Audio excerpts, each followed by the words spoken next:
पृथ्वीराज चौहान का नाम इतिहास में हमेशा खास स्थान रखता है। उनके बारे में हम जितना जानते हैं, वह केवल उनके युद्ध कौशल और वीरता के लिए ही नहीं, बल्कि उनके समय के महान गुरु अमरपति के साथ उनके संबंधों के कारण भी है। हाल ही में एक बहुत ही दिलचस्प और महत्वपूर्ण खोज हुई है, जिसने इस ऐतिहासिक कड़ी को और मजबूत किया है। उत्तर प्रदेश के संभल जिले में एक महत्वपूर्ण ऐतिहासिक स्थल पर एक बेहद रोमांचक खोज हुई है। यहाँ पृथ्वीराज चौहान के समकालीन गुरु अमरपति के स्मारक स्थल पर कुछ प्राचीन सिक्के और मिट्टी के बर्तन मिले हैं।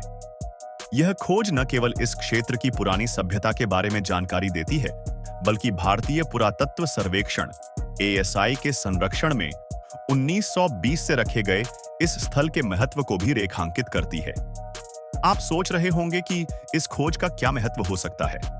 आइए जानें इस दिलचस्प खोज के बारे में अधिक जानकारी और इसे किस तरह से हमारे इतिहास से जोड़ सकते हैं। संभल एक ऐतिहासिक शहर है जो आजकल उत्तर प्रदेश राज्य में स्थित है। यह शहर समय समय पर ऐतिहासिक घटनाओं का गवाह रहा है। हाल ही में यहाँ एक पुरातात्विक स्थल पर जब खुदाई की गई तो कई महत्वपूर्ण खोजें हुई। यहाँ पर पाए गए प्राचीन सिक्के और मिट्टी के बर्तन इस बात का प्रमाण है कि यहाँ प्राचीन समय में सभ्यताओं का अस्तित्व था। खास बात यह है कि इन सिक्कों का समय 300 से 400 साल पुराना माना जा रहा है, जो एक बड़ी ऐतिहासिक जानकारी देता है। यह स्थल, जो भारतीय पुरातत्व सर्वेक्षण (ASI) के संरक्षण में है, पिछले कई दशकों से संरक्षण के तहत रखा गया है। यह स्थल अमरपति के गुरु के तौर पर जुड़े होने के कारण भी ऐतिहासिक रूप से महत्वपूर्ण है।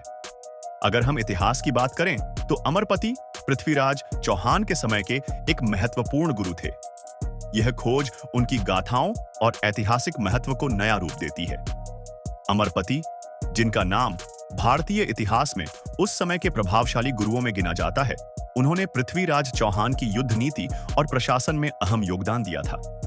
जिन सिक्कों और बर्तनों की बात की जा रही है, वे उस समय की जीवन शैली, व्यापार और संस्कृति के बारे में काफी कुछ बताते हैं। इन सिक्कों पर अंकित चित्र और लक्षण उस समय के सम्राटों और उनके शासन का परिचायक हैं। इस खोज ने यह भी साबित कर दिया है कि संभल क्षेत्र व्यापार के एक प्रमुख केंद्र के रूप में भी जाना जाता था। प्राचीन सिक्कों का मिलना इस बात का संकेत है कि यहाँ पर बहुत पहले से ही व्यापारिक गतिविधियां चल रही थीं। मिट्टी के बर्तनों का भी महत्व कम नहीं है। यह बर्तन उस समय के लोगों की दिनचर्या और उनके खानपान की आदतों का प्रमाण है। इसके अलावा इन बर्तनों की शैली और डिजाइन उस काल के कला और शिल्प कौशल की भी गवाही देती है। इससे यह भी पता चलता है कि इस क्षेत्र में विभिन्न प्रकार की कलाएं और शिल्पों का विकास हुआ था। यह खोज हमें यह समझने में मदद करती है कि प्राचीन भारतीय समाज किस तरह से विकसित हुआ था। पुरातात्विक अवशेषों से हमें यह जानकारी मिलती है कि उस समय के लोग किस प्रकार के आहार, वेशभूषा और शिल्प कौशल का पालन करते थे। इन सिक्कों और बर्तनों के जरिए हम यह समझ सकते हैं कि व्यापार, कला और सामाजिक ढांचे में कितना उन्नति थी।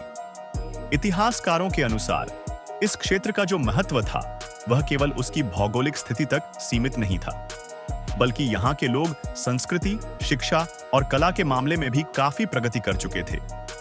यही कारण था कि पृथ्वीराज चौहान के समकालीन गुरु अमरपति जैसे महान व्यक्ति का यहाँ होना अपने आप में एक बड़ी बात थी।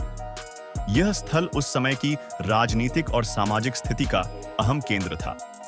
अब संभल के इस ऐतिहासिक स्थल के बारे में बात करें तो यह क्षेत्र खुद में कई अनगिनत कहानियों और घटनाओं का साक्षी रहा है। अब यदि आप भी भारतीय इतिहास और प्राचीन सभ्यताओं के बारे में और जानना चाहते हैं, तो हमारे चैनल को सब्सक्राइब करना न भूलें। धन्यवाद।